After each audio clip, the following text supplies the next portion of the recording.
Welcome to the Profitable Painter Podcast.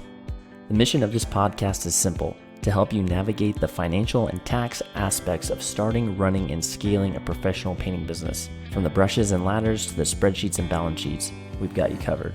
But before we dive in, a quick word of caution. While we strive to provide accurate and up-to-date financial and tax information, nothing you hear on this podcast should be considered as financial advice specifically for you or your business. We're here to share general knowledge and experiences, not to replace the tailored advice you get from a professional financial advisor or tax consultant. We strongly recommend you seeking individualized advice before making any significant financial decisions. This is Daniel, the founder of Bookkeeping for Painters, and today I'm here with Ryan Davis. Ryan Davis is the CEO, founder, and home service digital marketing ninja, recognized for his exceptional achievements and transformative impact on the industry. As a national speaker, consultant, founder of Service Legend Summit, host of the acclaimed Service Legend podcast, and his favorite roles as husband, father, and follower of Jesus Christ. Ryan's journey to success is marked by unyielding dedication and a remarkable entrepreneurial spirit. He also established Cardinal Concrete Coatings in August of 2020, a premier brand that achieved $1.5 million in revenue within its first year, and Cardinal's top line revenue was $2 million in 2022. Residing in captivating landscapes of Arizona with his beloved family, wife Kristen, and two daughters, Penelope and Presley, Ryan's life has been a testament to his passion for excellence, mentorship in his life, living one of Service Legend's core values, always be learning, and to continuous growth. I'd like to welcome you to the podcast, Ryan. How you doing? Man, thank you so much for that intro. I know that I think we wrote that, but thank you for that so much. And just for your time, your energy, your effort, for allowing me to be here, and super excited to talk some shop here today. Yeah, awesome. Let's dig into it. So could you, outside of the bio I just read, is there any other kind of story or journey that you'd like to talk about, going back to your beginnings and your entrepreneurial journey? Yeah. I think one of the really cool things in my career was I had a lot of experience on the technical side, or the,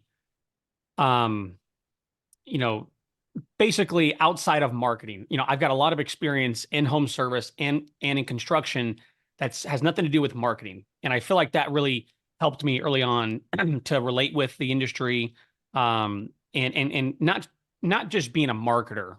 I feel like there's a lot of marketers out there that have no idea of a home service business, how it operates, the finances, the technicians, the painters, etc. And I feel like that was, just looking back, it was a really cool thing that I want to touch on. Was my first experience in home service or construction was when, it was about seven or 8 years ago. And I'm 30 now. I just turned 30 in May. And so I was pretty young. And prior to that, I did all sales and marketing jobs. It was just sales and marketing. And this was my first experience in home service and construction. And I got my first job. I was a commercial estimator for an 8-figure flooring company. So they did, vinyl, carpet, VCT, things like that. And I sat in an office kind of like this, just an empty office, big old screen. I had a finished scheduled, blueprint table, and I would just look at finished schedules all day, and bid on big projects. And I would talk to, project managers, architects, general contractors, things like that. What was interesting is that company added concrete coatings. And so I started bidding on these FedEx jobs and colleges that were, $100,000, $500,000, up to $1.5 million in bids for urethane cements and flake floors and epoxy and things like this. And that's where I was like, whoa, I kind of like this stuff, this concrete coating world. It was kind of interesting for me. But I learned a lot in that role around production rates, labor rates, job costing. When you're bidding a job that's $150,000 to FedEx through a GC, and you don't get that right, I mean, man, it's not just your job at stake. It's a lot at stake. So you really have to know your numbers, and you really have to know people, relationships, communication, suppliers and job rates. And there was a lot of public wages that I had to bid on. So you had to understand that. Um, and so I hated the job at the time. I was like, man, I just hate this job. I'm a talker. I'm an extrovert. I'm in this office. I'm like, what does this have to do with anything I'm going to do in my life? Like, this is just boring. Mm. Um, and so I sought out a company that was local. It was a successful painting company that I knew was successful. They had been in business for 37 years. I liked their brand. I liked the owner. So I just walked in there and said, hey, I want to be the sales and marketing manager here. I think I can help your business grow, XYZ. Got hired, and I became the sales and marketing manager for that multi-million-dollar painting company in California. And then just 3 months before I got there, they started a concrete coating division. It just worked out perfectly. I'm like, oh man, I have so much experience with this from a sales, relationships, networking. I know the space and suppliers. And so it worked out perfect. But that role, yes, I was doing sales and marketing, but again, that business wasn't business for 37 years.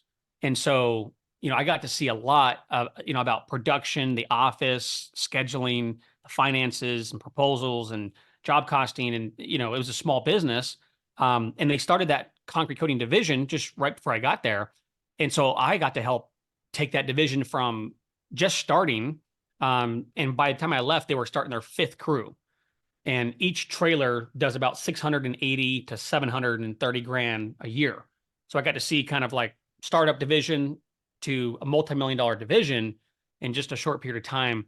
And you got to see a lot of operations, a lot of expenses and financial conversations. And so that's kind of, one of the biggest kind of components, I think, in my career, that if I would not have gone through a lot of those experiences, I would not have been able to start Cardinal or really, consult or serve our clients in the way that, just being a marketer, what I've done.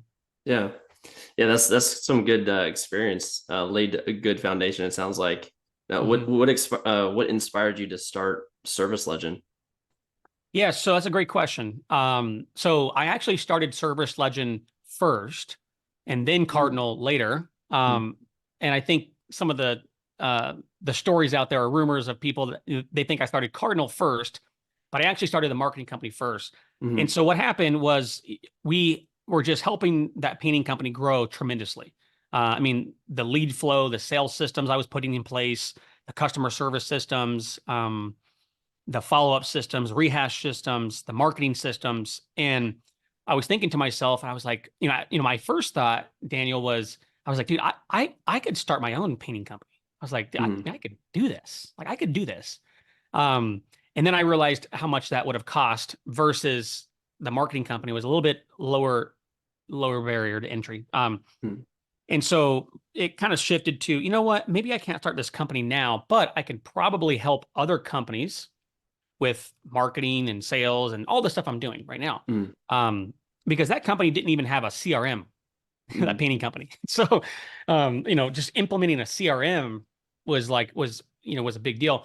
And I started to realize, I'm like, man, there's a lot of painting companies that need this help. And then I have this experience. And then so I came home one day and I'm like, I told my wife, I said, hey, I think we could do this for other people. And it wasn't, maybe a couple of weeks. And I went and told Steve, who was the owner of that company, Steve Holloway Painting in Bakersfield. And I said, hey, this is what I'm doing. And would you be my first client? And I gave him a proposal right then and there. I was like, hey, this is what I could do for you. Here's how much it would cost. Signed him up. So he was my first client. Boom. And we just kept crushing it for him. And then, but yeah, so that's, that's how it kind of started, I guess, if you will. It was kind of that little bug of, for me, I had never felt like fulfilled, or I had a real purpose with my life from a business standpoint or professional standpoint until that time I went into the home service space. I was like, man, I kind of think that I could do this for the rest of my life. Like, I think I could be in this space and do these things for this industry and provide for myself. And that's where it kind of started. And then I just fell in love with the industry. I fell in love with marketing for home service and sales. The first kind of thought was like, I want to be able to help other people here. So that's kind of how it started, if you will. Yeah, that's awesome. What would you say, like your typical painting business or concrete a coating business or a painting business, what's like their biggest pain point when they reach out to you, and from a marketing or a sales perspective? Like what are some of the things that are really they really need to fix and that you can help them with? That's a great question. So from my perspective, and I have a very like bold perspective or honest one, because I have a home service company and we'll do multiple seven figures this year again. I've spent maybe 5 hours in that business this year.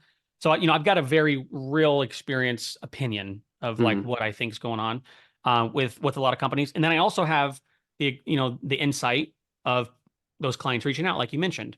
So to give you an example, we just signed up a client yesterday, and they've been in business for 17 years.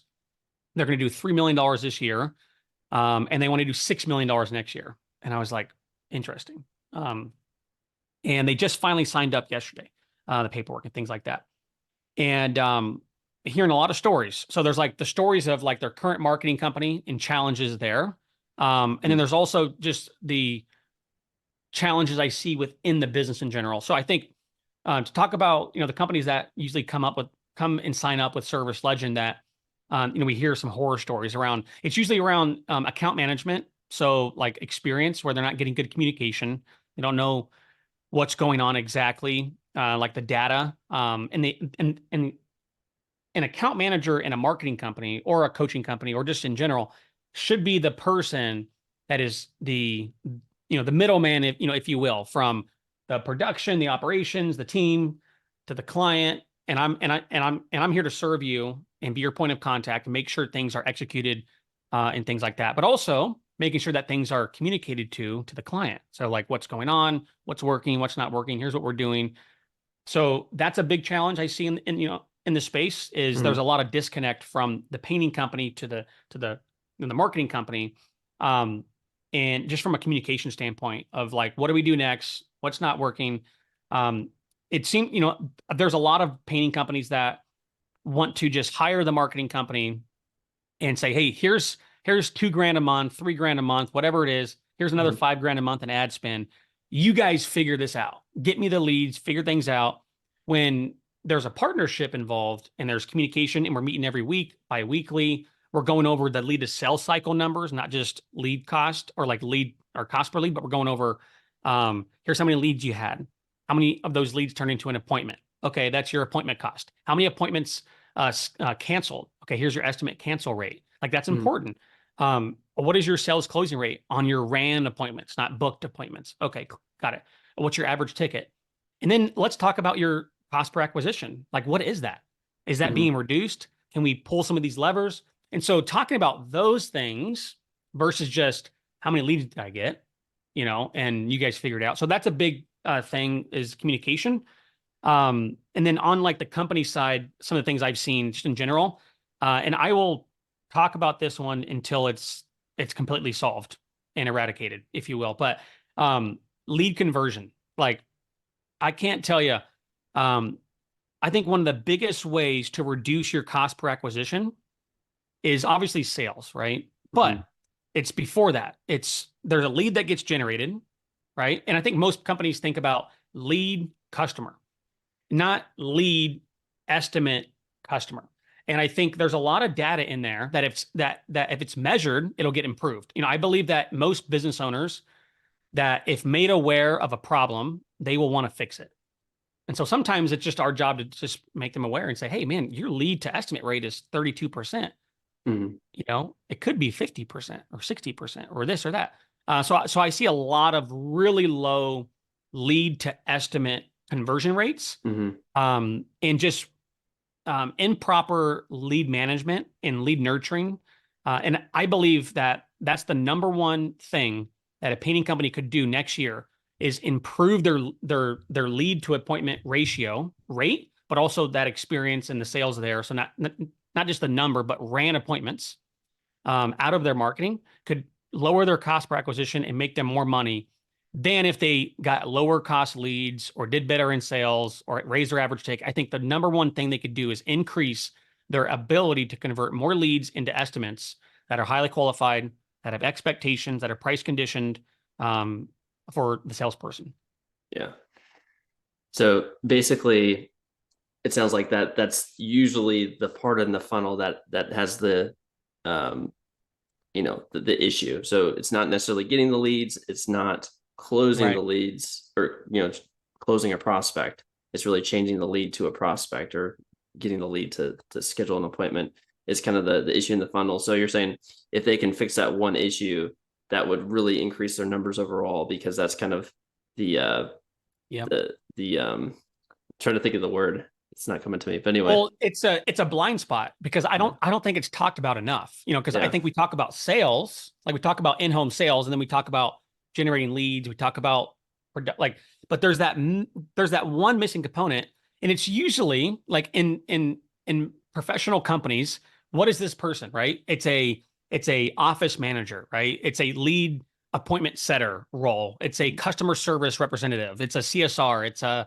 It's someone like that, right? Like for a bigger company, if you called Gettle, for example, here in Phoenix, worth hundreds and hundreds of millions of dollars, they're going to answer and say, "Hey, this is Ryan with Gettle. How can I make you happy today?" And they're smiling, right? And they bring them through this amazing process, right? Before the salesperson even gets there. Like there's this whole experience.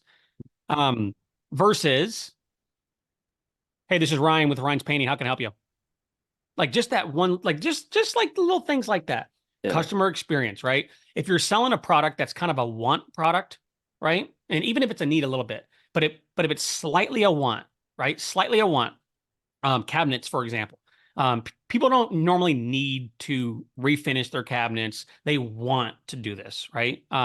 Normally, unless it's like a real estate agent deal or something like that. But normally they want to do this, right? And whenever there's a want product, or people want to do something where they don't need to, they expect, even subconsciously, they expect a better experience. Mm-hmm. Versus, so, for example, if you're buying a Honda Civic versus buying a Bentley, wouldn't you expect a better experience? Of course we would. Because you're going to spend some money. You might spend more money than you want to or need to or have to or should. Like that's in there.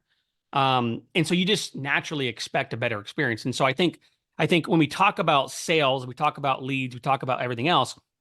When we don't talk about the experience, the customer service, and the first impressions, and things like that, we miss like a lot of opportunity. And so more appointments mean more revenue, because we do not make money from leads. We make money from appointments. Mm-hmm. And so we should always be trying and solving for, if I got 100 leads this month, in my opinion, this is just my opinion, but I believe that 10 to 15% of all leads from any source on any given month are just trash for whatever reason. Like it's just going to happen, right? Wrong phone number on accident or on purpose. They're looking for a job. They're out of the service area, out of scope, whatever, right? Or I'm not ready for 3 months. 10 to 15% of every single, like all of your leads are just going to be in that bucket of what I call trash. Mm-hmm. So if you get 100 leads, even if it's 10%, you have 90 leads to convert into an appointment, right? Most companies, if you think about it, are converting 20, 30% of those appointments into highly qualified sales appointments. Whereas the more successful companies, right, are converting minimum 50, 60, 70% of their leads into appointments. And then if you can have a 10% or less appointment cancel rate or estimate cancel rate, well, then you have a lot of appointments to make money with, right? Because again, we don't make money from leads, we make money from appointments. So I think it's just a big blind spot in a lot of people's, situation. Yeah, I'm glad you addressed the numbers there. So the typical number you see for the lead to prospect conversion rate is 20 to 30%. Mm-hmm. But the high performing, without like any training or any awareness of this like role or task in the business, is usually around that 20 to 30. Mm-hmm. but the leading companies are 60+% conversion Yep. of lead to appointment. Okay. So That's the appointment cost is much lower, you know, mm, the cost per acquisition is much lower. So even if you have the same sales closing rate, same lead costs, same average ticket, but you're not having as many at bats, right, for your sales reps. mhm. It's either a lead issue or it's a lead conversion issue. It's one of the two, you know. Yeah. So you kind of mentioned some of the things that you could do to improve that conversion rate. Um, could you go through maybe some other tips to improve that conversion rate outside of, making sure that you're answering the phone with a smile? Yes. So I always mention answering the phone with a smile, or calling with a smile, because I believe that mindset is everything first, you know. Mhm. And so it's like if you answer the phone with the wrong mindset, that people are going to know this. They're going to Mhm. know this. And keep in mind that this is the funnest time most of the time. This is a very fun time for somebody, right? Like it's like buying a new car. It's like, oh man, like I'm going to probably pay more than I should. Like I kind of know I'm going to spend $50 more a month than I should. But you know what? I'm going to do it because I got the promotion and I always wanted that car and I couldn't get it last time. And so like, that's there. So, but just some tips, some basic tips here. So number one, the companies that, and so there's two components here. There's calling the lead and then there's people calling you, right? But we want to get them to the same exact place, right? But there's different starting points, if you will, different on ramps. But you get them to the same exact place at some point during the call. But like if you reach out to somebody, it's got to be 5 minutes or less. It's got to be 5 minutes or less for an inbound inquiry during the day. If it's after hours, obviously you can't reach out until the morning from a phone perspective. But you want to get in touch with companies in 5 minutes or less, ideally 3 minutes or less. And you might be hearing this and thinking, there's no way I'm going to be able to do this. And I would challenge you and say, figure it out, right? Figure it out, because this is where that revenue starts. Like this is where sales starts. I think a lot of people get confused where this is like a customer service reception, like just answer the phone. Like this is where sales starts right here. Now I can beg to differ that sales starts way earlier on in marketing, which I think it does, but this is really where it starts from a communication standpoint. Um, and so our person that answers the phone, we call them our director of first impressions. Like they have a real title. Back in the day, the 80s, the 90s, even the 70s, home service companies, and even other companies, it used to be prestigious to be like the person that answered the phone. Like the person that said, "Hey, this is Ryan with Cardinal Concrete Coatings. How are you doing today? How can I make you happy today? What's going?" Like Mhm. it was an honor and a privilege to be the face of the company, to make first impressions, and to live the core values and things like that. These days, it's like, can I just find somebody like a VA, or can I just find somebody for $19 an hour? Just answer the phone and just convert people and be amazing. Go figure it out, right? Yeah. So I think just from a basic standpoint, like as a painting business owner or concrete coating business owner or other home service company, this is an important role. Like this Mhm. is probably the most important role at your company. I would beg to differ. It's more important than your salesperson.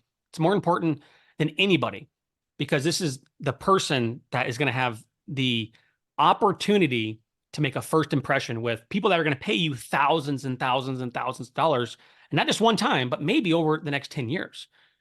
So this person, I want them to make an amazing impression and also be in contact really, really quickly, because there's a lot of competition, right? And Yeah. so if it's a Facebook ad and they click opt in, where do you think they're going? They're going back to Facebook, back to Instagram, over to Google, going to YouTube. They will see ads from other painting companies. It's just a Mhm. fact. Um, the last time that you had a lead that was generated, that you got in contact with them, and they never ever talked to another painting company during that buying cycle, that was maybe 20 years ago. But right now they're just assume that they're in contact with another painting company talking about a bid right now. Mhm. So when we think about it like that, I'd be like all over you, right? Like, hey, Daniel, like, man, thank you so much for this opportunity to just help transform your home and make this a reality. Hey, how long have you been thinking about this amazing transformation and investment into your home? Right? Like, think about it like that. This is a friend. This is someone that you want to serve. Now, on that first call, keep in mind, let's go to the next part, is we are booking an appointment here, an estimate. We are not trying to sell the company entirely right now. We're not trying to sell all the services. We're not talking about SDS sheets and TDS sheets, and we're not talking about every single thing ever. We are going through a systematic process to get them to an appointment. So that way a salesperson can go actually serve them and solve some problems with them. So I would say that's really important, is speed to lead, but also the way that we choose to communicate with them, the tone, the words, the pauses, everything. It's super, super important. And it's much different, keep in mind, than any other company that they will ever talk to in your market. And so now we sprinkle on price conditioning, right? Because when they answered and talked to us, it was like this professional experience. Even subconsciously, if it's not conscious at this point, even subconsciously, they're going to assume this will probably cost more money than that guy, how he answered. So there's price conditioning in there. There's expectations in there when you act professional and you talk professional and you are professional. So it's not about just converting more leads. It's also about maybe higher closing rates for the salesperson, because they know, like, and trust us better. They have better price conditioning. They have better expectations. There's more clarity. So that will not only produce more estimates and a higher lead to estimate rate, which is a lower appointment cost and less cancels on an estimate, but it'll also increase the sales closing rate because you have better people that your sales guy is going to meet with. So there's all these different benefits. And then in addition to that, if you go all the way through, higher likelihood of a review, repeat business, referral business, you name it, better experience for all the employees going through when you do it like that. But it takes a lot of effort, right? So that's a couple tips there. Some other ones that I would sprinkle on just real quick before we move on is having the automations in place. So like having something like drip jobs in place. Shout out to Tanner. Having that in place. And I feel like having something like drip jobs in place is not a replacement for lead conversion or follow-up, but it's there to assist a really good lead conversion person or system. It'll come right alongside that and just be right in alignment. And your customers are going to feel really, really taken care of. So just a couple tips. Yeah, no, that's great stuff.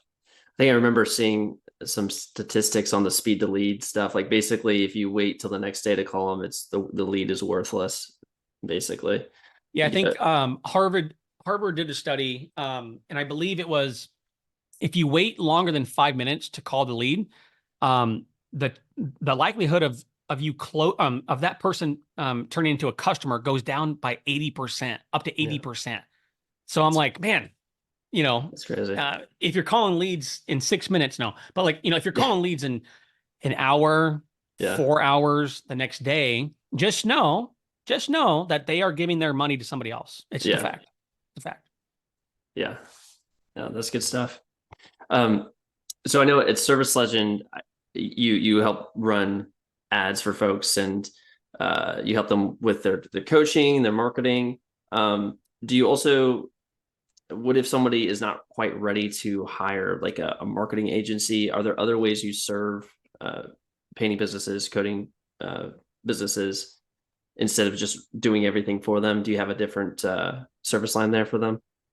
Yeah. So, over the past 4 years, we've done the done for you services in the agency, like you mentioned, from Facebook ads, Google ads, LSA, SEO, websites, email marketing, social media management, you name it. We were actually the first ever marketing company digital marketing company for the concrete coating industry ever. Now there was probably some companies like Scorpion, Reach Local, things like that were taking on some coating companies, but the first ever company that serves the concrete coating industry. And that was in 2019 when we started it. And so we've actually taken 56 companies from 6 figures to 7 figures. That's been documented. And we've worked with hundreds of companies at this point. So what we decided is, so I would say it was about last summer is when I started to work on this project. And I was looking back at all the companies that we originally worked with, the first 5, 10, 15, 20 companies. And what I noticed is there was some really fast growth, some really, really, really fast growth. And so I started to kind of analyze like, well, how did that happen exactly? Like, how come some of these companies are growing way faster than maybe the companies we have now? Is it is it the economy? And companies are still growing, but it was just astronomical. Like there was companies that we would bring in at 20 grand a month and they were doing, 120, 150 in like 4 months and 5 months and 6 months and 8 months. And I'm like, man, what is going on? So anyways, so I analyzed that and I realized that I had spent a lot of time with those companies early on, from a coaching perspective. And I didn't charge for coaching. I didn't know it was coaching. I didn't really know what coaching was like that 4 years ago. But it was just sit on a Zoom like this. And, every week, I did it literally every week or sometimes twice a week. And we would just literally go over lead conversion, lead management, sales, production, all types of offline marketing strategies, you name it. Like we talked about anything, because we only had, think about it, you got 8 clients, you have a lot of time on your hands. So I was like, all I did was spend more time with them. And I spent so much time as I looked back, and I didn't realize. And so I thought to myself, how can we serve the market? I feel like there's a place for agencies, but I also feel there's a place for coaching programs, or even training programs.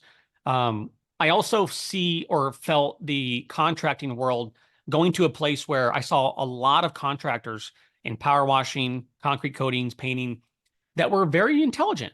They were not your traditional blue collar guys that were like, I don't want to look at a computer ever, right? And if you're listening and that's you, there's no knock on you, but it's just a reality, right? That there's a lot of home service business owners that want nothing to do with tech and figure it out and whatever.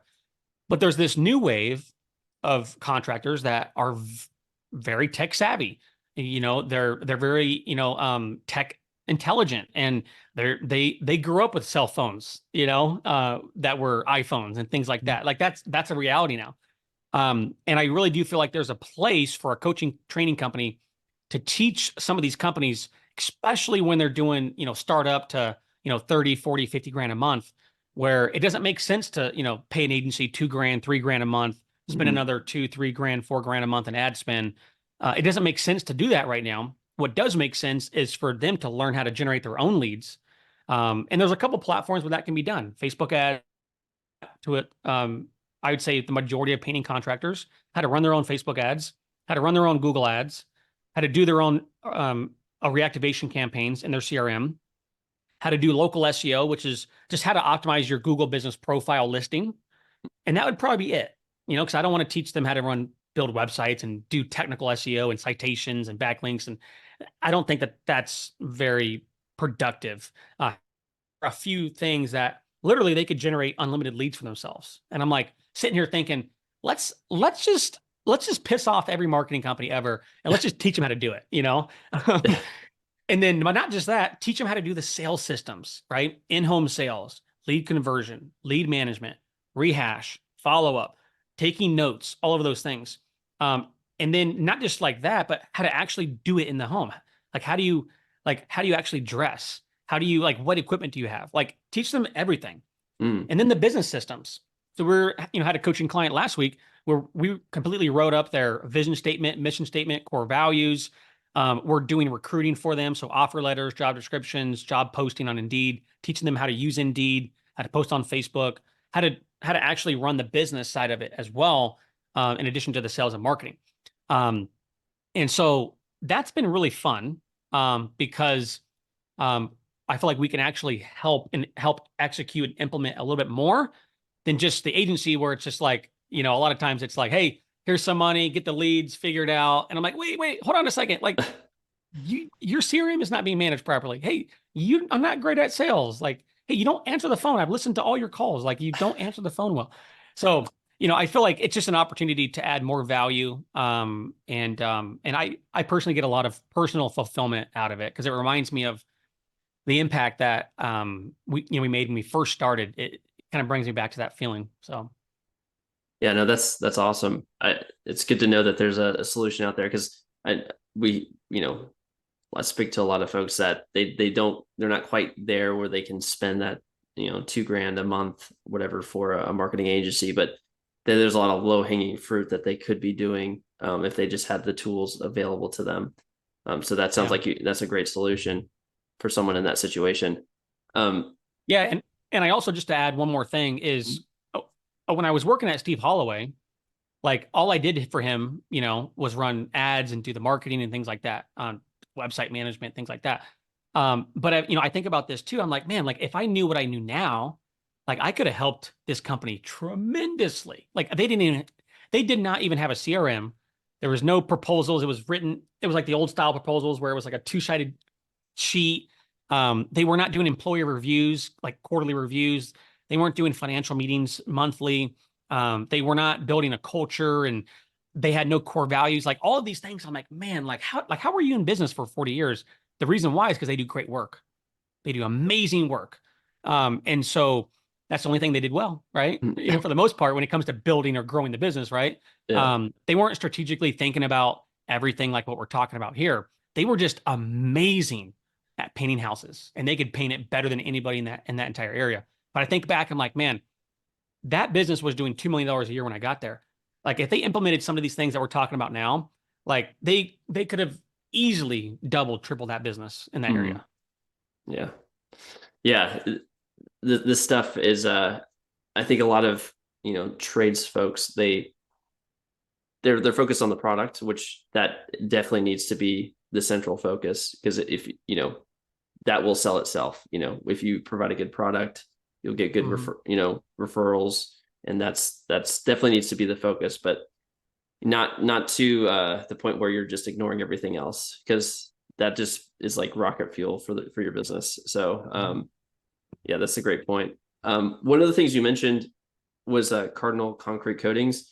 That was a business you started, right after COVID, which is kind of crazy. But you basically took what you had been learning after starting Service Legend, and then you kind of applied that to starting the concrete coatings business. Could you talk about like what made you do that, and then how did you so quickly hit 1.5 million? Yeah. So going back, I originally wanted to start a concrete coating company or painting company first. But I didn't have the resources and I didn't have the know-how, but I wanted to do it. And so when the opportunity presented itself, which was a lot quicker than I thought, but our agency, when we started the agency too, we grew to a seven-figure run rate in like 5 months, 6 months, or something like that, or like 6 months. So the agency grew really quick. And so, we had some resources available there. But then my dad was already retired at the time. And my mom had just retired, like right after I started the agency. So they wanted to be a part of it. They wanted to be a part of the home service company. And so those conversations were had. And so, um, I had the opportunity, I would say, to have some partners in place. So my mom, my dad, and my older brother early on, which allowed me to still run Service Legend while they were running the Cardinal. And I saw an opportunity to where, like my piece of the puzzle was to train them on the business. And so that's what I did. Is they moved to Arizona with me, or they followed, and my wife will say that, they followed us, so, which we're thinking about moving to Dallas. And my wife was like, yeah, they're going to follow us there too, and so we'll see what that happens. But they moved out here with us, and so it made a lot of sense. And we were growing these companies, there was quite a few companies early on. I mean, we were in business for 6 months, and there was probably at least 7 companies that had come in doing 20, 30, 40 grand a month. And then out of nowhere, it's like 100 grand, 80 grand, 120. And I'm just like, and so that fueled that more. I'm like, man, like we could do this. Like we could be doing this right now. Like, what are we talking about? And so we just started it. And all we did, man, it was super simple, literally. So there's a couple things, but number one, all we did from a marketing standpoint was Facebook ads, Google ads, and it was specifically PPC and display. So just some display for some retargeting. But it was just Facebook ads and Google ads. I built the website, the same website I have now. I just updated it a little bit from a design perspective. Mm. And then we did SEO on that site immediately. That's all we did from a marketing perspective. And all we spent was $5,000 a month in spend. That's it. And now obviously we increased that spend about 4 months in, because 4 months in we started our second crew. So we increased the spend, but for the first 4 months we spent $5K a month between Facebook and Google. The lead cost was a little bit lower than it is now. You know, inflation has taken its toll, and competition. There's a lot more competition, but that's what we did. And from a practical perspective, I knew what I needed to do, which was I handled the marketing for the marketing company. I taught my mom how to run the office. So my mom was our first office manager. So I taught her how to run the office, how to answer the phone, how to convert leads, how to follow up with leads, how to set up the QuickBooks, like, and all those things. Now she's very intelligent, so I didn't have to like teach her from the ground level, but just from a strategy perspective, I taught her the business in the office. I taught my dad in-home sales. He was a teacher growing up, but when he was in his 20s, he worked for Zepp and sold chemicals. So he knew about sales, and then he was a teacher, so he knew how to tell stories and persuade and things like this, and serve and communicate. And so I taught him how to do in-home sales. And then I taught, and then I, we hired some installers, and I set up the business. Basically, I set it up, and then they ran it. And I only probably ran sales calls with my dad for the first month, something like that. Now, the key, and I would recommend this for every home service company, like if you can do this one thing, it can help you out so much in the beginning, is we started the business in July 2020. We started selling in July 2020, the first week. Our first install was August 12th of 2020. So you're talking, about a month, roughly, a month or so after we started selling to when our first install was. And so that was strategic. And so what we did is we told everybody that, like this is when our first install is available, right? And started booking after that. And so what we were able to do is, I believe it was about $47,000 that we were able to sell. Now this was not cash collected at the time, right? It was because we collected, about 50% of those. So, you're probably talking, we sold about 47 grand. So just over 20 grand in cash collected in the first month.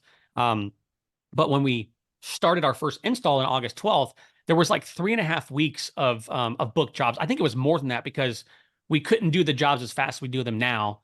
So some of the jobs that would have been 1 day were 2 days. And so in the beginning, so it was longer than it should have been, but it was about 3.5 weeks or 4.5 weeks of installs, projects on the books that were paid before we even started our first install. And so that allowed us to, recruit some guys in the door and give them like, look, like this is, yes, it's a new company. However, look at my experience, look at XYZ, and then also look at the jobs in the books. Here's the calendar. Like we've already done the work, and we kept selling, and we've never, ever really been out. I think there was one time where we were like 1 week booked out. It was a very scary time. But for the most part, we're always booked out 3-4 weeks, since then. So that's awesome. So you basically set up the business, taught your team how to do each of the roles, and then you had $5,000 of ad spend, and then you hit 1.5 million within the first year. Yeah, cash collected. So it was actually in 10.5 months. So and it was cash collected. So we actually sold more than that. I think it was like 1.73 or something like that we sold, but we didn't collect, until the next year, the following year. Yeah, that's a pretty awesome feat there. What were some of the key things that you learned in that quick, scaling to 1.5 million? Well, we didn't make a ton of money, right? So that was because for me, I was in a place where maybe there was some ego there where I was like, man, like I want to see if I could, because there were some companies that were, I think it was just this conversation around who can get to 7 figures faster, like, or a run rate. And I was just like once I heard that, I'm like, I'm gonna figure that out and do it the fastest. So I think there was just an excitement of like seeing all these companies grow that we were helping, I had a lot of friends that had successful companies, 7, 8 figures. Now I've got some 9-figure friends, but then it was 7, 8, and like the 8-figure guy was like, I was like, oh my gosh, like, and you hear stories of like, oh yeah, we did 800 grand our first year. I'm like, being competitive, I'm like, I wonder if I can do 1 million, you know? Yeah. And so, at first it kind of started with that. And so if I could go back, I wouldn't really be as concerned at doing that, as much as I would be focused on, okay, setting up the foundations correctly, and maybe growing slower, with more experience, right? But when you don't have the experience, you know, my experience was mainly in sales and marketing, right? I mean, I had never really ran a business for that long or managed people and recruited and things like that. So I'd probably slow down a little bit, and focus on the people more, because we churned some people quite a bit because we're moving fast. And so, yeah, I would slow down a little bit and not be as concerned with the top line revenue as much as I would be with the bottom line, you Mhm. know? Also, in addition to that, like from a system standpoint, I think we were a little bit late to the party with the production or operational like systems and documenting things.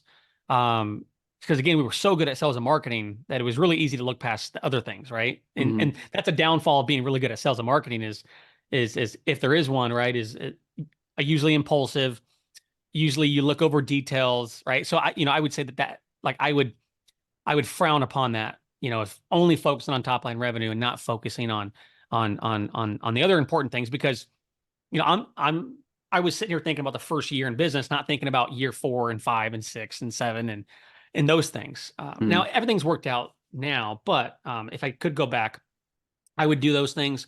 Also, we used a lot of cash to buy stuff, like liquid cash. Like, so like the grinder that we first bought was like a $22,000 grinder, cash, right? A vacuum, $6,000 cash, a generator, $4,000 cash, the trailer, $7,500 cash. And everything was just cash, cash, cash, where we probably could have leveraged debt more, and kept some of that cash for other things, whether it's reserves or operating capital, or use it for marketing or whatever.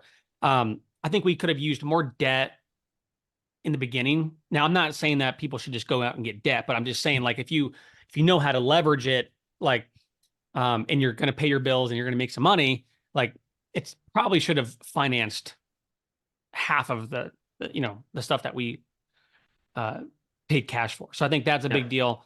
And then also credit cards. I feel like my wife got really, really good at leveraging credit cards strategy, like really good at it.